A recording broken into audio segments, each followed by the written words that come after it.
Good morning, SED 4343 students. I wanted to give a couple of points on the context for learning just so everybody's kind of on the same page. Y'all did pretty good on the assignment. There were two things that really were, that I think some people struggled with. First of all, I want to let y'all know EdTPA is an assessment of your teaching, okay? So when you don't answer the questions or you don't describe things or you're not specific, the EdTPA graders are not going to do well with that. Okay, the more description you can give, the more specific that you are, the better your grade will be. They will also be looking for things like grammar and spelling. If you do not write a complete sentence, they're not going to grade you well. Okay, so use good grammar, use good spelling. On the context for learning, here's the first thing that I really noticed everybody needed to work on was the demographics of the school. The context of learning kind of sets the stage for your planning documentary that you're going to write. For example, in this one right here, they talk specifically about the poverty level of the students for free and reduced price meals. Y'all, you can just look that up online.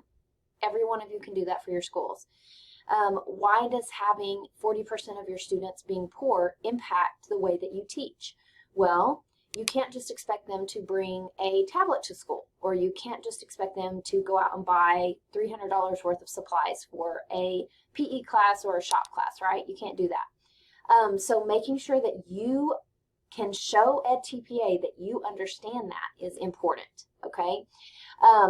Demographics, make sure that you include racial demographics. Make sure that you include how many kids in the population are going to be sped. How many kids in the population are English language learners. All of these you can find on your school's website, or it's called a TAPR report on the TEA website. All you have to do is Google TAPR report, T-A-P-R report, and you'll find all of these things. The second thing that everybody kind of struggled with on the context for learning was right down here. Hold on, my webcam just did something very strange. There we go. Right down here on the learning needs category. Okay, so you have to include one student with learning needs in your context for learning and in all of your planning, instruction, video, commentary, everything. You have to. You will not pass EdTPA if you don't, okay? So you need to identify a student that has a learning need. All right, it doesn't have to necessarily be English language learner, although that would be really easy to do. It could be somebody who is dyslexic.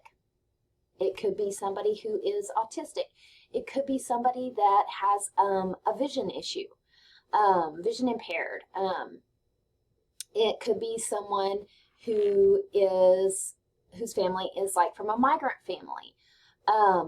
Find one kid in your class that you can identify as a learning need, and the whole point of this is for you to show off to EdTPA that you know what to do, okay?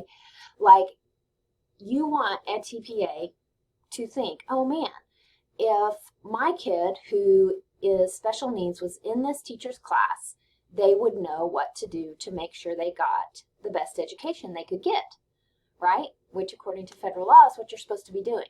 So, make sure that you go back and you put in a student with a learning need, okay? You don't make them up.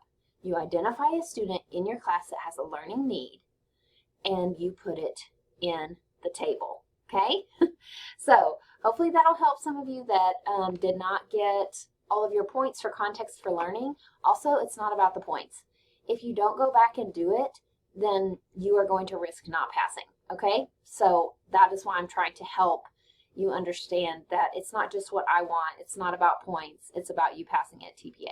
If you want to be a teacher, you got to do it. Okay, so get your edits in and as soon as you can, and we will start working on lesson planning this week.